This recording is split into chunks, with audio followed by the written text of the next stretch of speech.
I asked to come up here tonight and share with you my story, but what I want you to understand is my story is not my story. My story is their story. It's every man and woman who's ever raised a right hand and swore an oath to this country, to defend this country.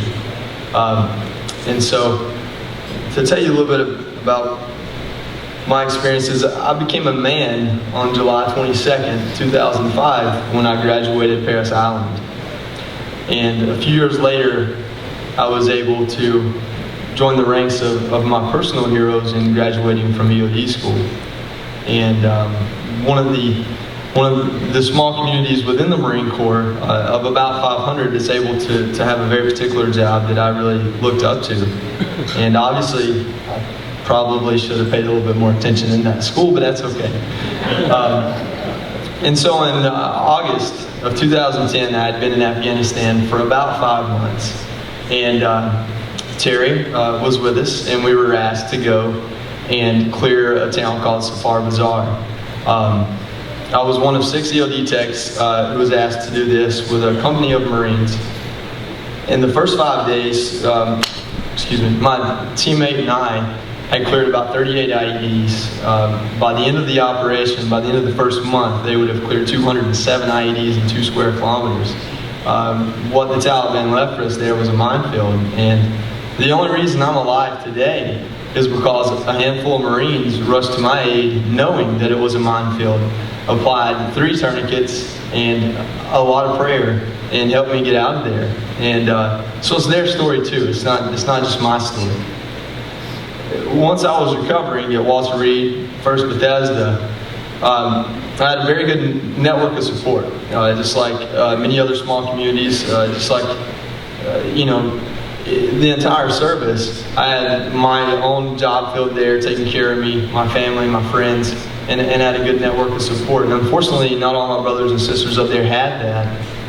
A young man came in, very well built, wearing pants, and looked at me and said, "Why are you feeling sorry for yourself? Why don't you go to PT? Why don't you get up out of this hospital bed?" And like every general that had been there before me, the first thing I thought was, "Well, what do you know about losing your legs?" And then he sat down in a chair, and I appreciate everyone that visited me, but I was very bitter. That sounds like a joke, but it's true. That's part of what you go through. And he sat down in the chair beside me, and his pants came up, and he had fake legs too. And that's when it hit me, why can't I go and do the things I used to do, or at least do them a certain way? And so from that, I was able to go room to room the same way and see my brothers and sisters that were there injured and talk to them about my own experiences. Not tell them what they should do, but tell them what I was able to do. And so my recovery was a good story. And what I tell people today when they visit Walsh Reed is, when you go in there, smile, because that is not a bad day. The worst day in that Marine or soldier, sailor, airman's life was the day they got hurt, and everything since then has been getting better. And understand that. And don't go in there upset. Go in there understanding that this is a place where people go to be better. 2 things I tell people when I speak about Wounded Warriors is that we are not limited, we're adaptive. And we're not the resentment of war, we're the embodiment, we're the resilience of war.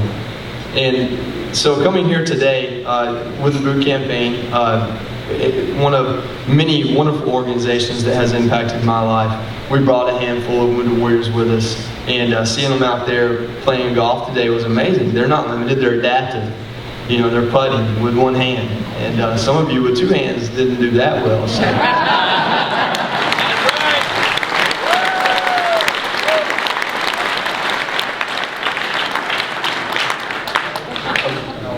That's true. About a year and a half ago, tragedy struck my life again, which it does. Most Americans see tragedy more than once, and that's part of being alive, is understanding that death becomes a part of that. My best friend, Marine, Sergeant, reservist, that got promoted to Sergeant before me, we won't talk about that. He came back from Iraq hurt, really bad back problems, and was prescribed pain medication, became addicted. And this was the guy that I always looked up to my entire life. If I made an A, he made an A+. If I ran fast, he ran faster. And not to mention he was 6 inches shorter than me. It was just amazing. He's 100%, 110% at everything he did. And Sergeant Chris McDonald came home. He left the Marine Corps. He left the reserves, graduated college, and could not find a job, and could not take the disappointment, and so went to the painkillers again. And he was a part of my recovery. He was there a lot. He came up a lot, and unfortunately, I was not able to be there for Chris like he was there for me, and he ended up taking his own life from that addiction and from that disappointment. And I realized that post-traumatic stress can be a disorder. It doesn't have to be, but just the stress of living in this country can get to young men and young women, especially the ones who have seen what matters of life and death are. And I was very compelled to do more.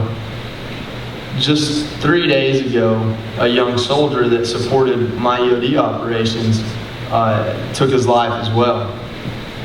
And for the last 2 months, I looked on his Facebook page. The clues were there. You know, the frustration was there. The resentment was there. And the point of this is not to make you cry or feel bad. It's to tell you that what's important for you all to do and for you to go tell other people to do is not just to plan this wonderful event for Veterans Day next year, but tonight and tomorrow to look at a veteran, to look at someone that may or may not be hurting and say thank you. And say, I don't know maybe what you've done, but I respect it. And I don't know maybe what you're going through, but I'm here to support you in it. And anything you need, whether it be a pat on the back or financial assistance, whatever it may be, I'm here to give it to you because I appreciate what you've done. And so that's the only thing that I would ask anyone in this room to do. Do it for each other and do it for every veteran you see. What makes this country an amazing place isn't the wealth, it isn't the brute force and military. It's the fact that when someone's down, we pick them back up, and when someone's hurting, we pat them on the back, and we take care of each other no matter what we look like, where we come from, what language we speak. We're all in this together. So I want to thank you all very much for playing golf today, for being here for the fundraiser today, and again, thank you very much.